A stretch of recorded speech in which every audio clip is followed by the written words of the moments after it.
YouTube, what's up? Back again for another daily fishing video here on Andrew Upshaw Fishing.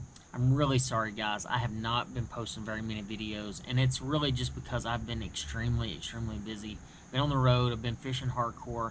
I'm really trying my hardest, my absolute hardest to make the Elite Series, and I'm in a really good position. I'm sitting in 8th place with 3 tournaments left. I'm actually here at Lake Norman. Never been here before, and let me just tell you guys, it's a very tough fishery. But it was really funny today. I was out there on the water, and I picked up a bait that is probably one of the worst tournament baits you could ever throw, and I mean it to this day, but it's definitely one of my favorites. And we're going to dive right on into that. But hey, real fast though, if you have not subscribed to this YouTube channel, make sure you do that. It's really easy in the bottom right-hand corner. And like the video if you can. That really helps me out a lot. But guys, let's go ahead and dive right on into this video. You know, there's a particular bait that I love to fish because it shows me so many fish. It shows me some big fish, and it's a great way to catch a giant fish. But in my opinion, it's probably one of the very worst tournament baits out there, and that would be a glide bait. You're going to hear a lot of pros talk about glide baits. You're going to hear them talk about how great it is, and it catches big fish, and it is the way to target giant fish. I'll never argue that statement whatsoever. It is the #1, in my opinion, bait to find gigantic fish. And you heard me right. I said find. I didn't say catch. I said find. You come to a clear body of water. And I'm not just saying Lake Norman, because let me just tell you, Lake Norman, I don't know if it really has that many really big ones in it. It has some decent fish in it, 2 to 3 pounders. But definitely not very many in that 4, 5, 6, 7 pound class like we're used to in Texas and other places. And it's actually kind of a weird situation because I came from the St. Lawrence River, Lake Ontario, where you're catching 6-pound smallmouth, and now I'm here catching 2-pound spotted bass, and have to get really excited about those 2-pound spots. But back on topic of the tournament, non-tournament bait, best worst, actually what I would call this is the best worst tournament bait. So there's actually some applications where this is a viable tournament option, and that's what we're going to go through today. So the problem with a glide bait is it's a 1 every 2 week type bait. And what I mean by that is once every 2 weeks, the fish are going to commit to it. They're going to eat it, and it's going to be so much fun. You know, you're going to be able to go out there, throw it, catch big ones, and you're not going to have very many followers. Well, the other 13 days of those 2 weeks, the fish are going to follow it. They're not going to eat it. They're just going to swim behind it. You're going to see them track it. You might even see them roll on it from time to time. They're going to dart after it. They're going to do all kinds of different things except eat it. Well, the reason it's such a bad tournament bait is, well, you get to see all these fish, but you're not going to catch them. But what it does do is it shows you where they're at. And that is a big key and something that I've done in a lot of tournaments, and it's really helped me out. So when I get on a clear body of water, I'm going to pull out a couple of different glide baits. Depending on the time of year, where I'm at, I'm going to have a handful of different ones. In this case, this is just a River to Sea S-Waver. I think it's like the 168. This is a great, affordable option glide bait. And most of the glide baits out there aren't the really expensive ones. Now, you look at guys like Oliver Nye, and some of these guys throwing these gigantic glide baits, and they're really expensive and all these things. And that's great. And I used to own some of those until they got stolen. But that's another story for a different day. But, you know, I had a lot of those really expensive glide baits.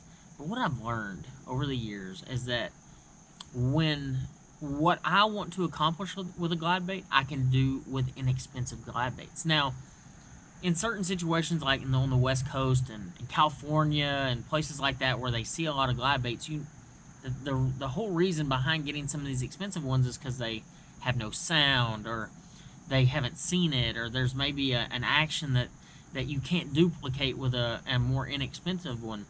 But when you get on the East Coast, or you get it down south, yeah, most of the time they're not seeing a glide bait anyway. So picking one up is really effective. So a few of the ones I throw the S-Waver a lot. I throw the 168, but I also downsize it. I throw the little 4-inch. As you can tell, it's quite a bit size difference. This is one that I will actually throw if I'm trying to catch fish. Because the deal is it still has the drawing power, not quite as much as the 7, but it has a lot of drawing power to it, a lot more than what you suspect. but they'll actually eat it because it is more of an appetizing size. It's not an overwhelming size, so it's not as much. It's not going to bother you as much to throw this one around, and you can throw this on lighter gear too, which I actually think works really well. Another couple ones that I throw out, obviously, one that a buddy of mine, Brandon Palnick, throws is the Arashi Glide. The Arashi Glide is a really good glide bait, actually. You know, I do a couple different things to it. I'll change the hooks to a larger, I think it's like a decoy. I'm not quite sure what the one it is. The Quattro hook. It's called the Quattro hook right there. And you want to throw it in the 1/0 size. But I'll change the hooks on those glides to that. And I'll also do a little trick that I learned from Palnick, and that's putting a size 6 snap on there with a big swivel on it. And what this does is it helps reduce your line twist when you're casting it. So this right here, this big snap and swivel, I'll put that on there, and that really helps reduce the line twist. And the other thing I really liked about the Arashi Glide is it actually has the swiveling hook keepers. When you're hooking a big fish on these big glide baits, I think it's actually extremely important to have that swiveling keeper. That's one thing that the River to Sea Glide does not have, and I wish it did. There used to be some like spin tech hooks and things that you could put on to kind of manipulate it a bit.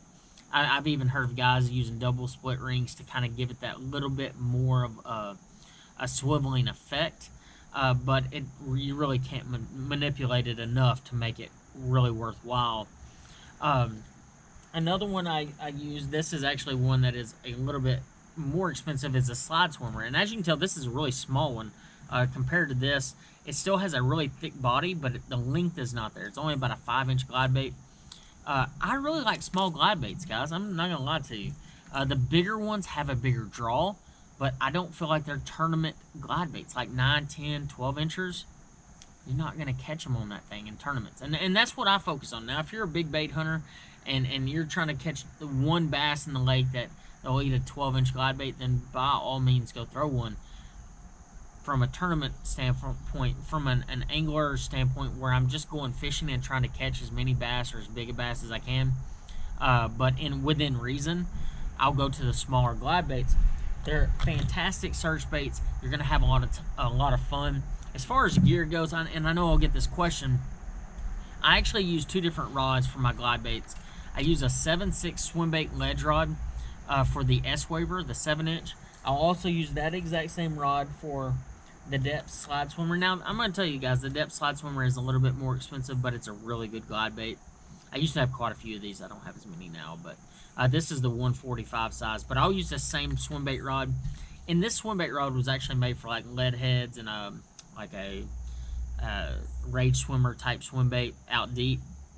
But it really works well for these small glide baits. It has a good load on the tip, but a lot of backbone through the center. And that's kind of what you need to drive those hooks home.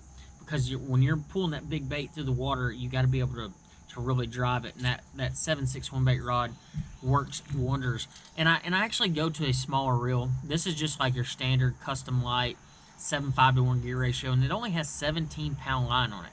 It doesn't have 20, 25 braid or any of that stuff. When I'm throwing these smaller glides, I actually like to downsize my fluorocarbon just a tiny bit. Not a lot, but a little bit. And that really tends to work well. Now, when I'm throwing big glides, like the Arashi Glide, a Roman-made Negotiator, the bigger glide baits, I'll actually go up to this rod here. I don't even think I think we actually still make this one. This is the 711 Super Duty 2 rod. It's a medium heavy action mod fast, and it actually has quite a bit of tip, but a ton of backbone. So I can throw like a big glide gizzard. I can throw the Arashi glides just fine and do a lot of things, and I can boat flip really big ones. In this case, I'm going either 20 to 25 pounds Strike King Tour grade fluorocarbon, and this is a really important part of this whole system.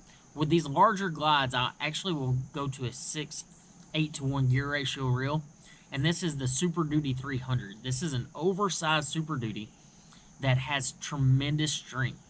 I can really bear down on this reel. If I hook one, I can boat flip it, because you don't really want to try to lip it. If you have a net, great. If you're allowed to use one. In the opens, we're not allowed to use one, so I have to boat flip the fish.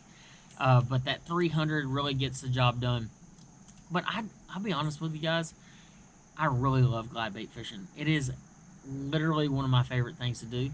But for tournament fishing, unless you're trying to find them and get them to follow your bait in, it's not a viable option. And I hope y'all understand what I mean by that. I'd rather be able to see them. So, and that actually is a really cool part. So if you're still with us, this is something you really need to know. So let's say, for instance, you're throwing your glide bait around and you have a 5 or 6 pounder swim out and just chase it down. Sit back for a second and watch and see where that 5 or 6 pounder goes. A lot of times he's going to go right back to the type of cover that you threw your glide bait by. And it could be a stump, a dock, a brush pile, an edge of the grass, whatever it may be. A lot of times they'll swim right back where they were, mark that spot, and you can come back either the next day, maybe in 2 days, an hour later.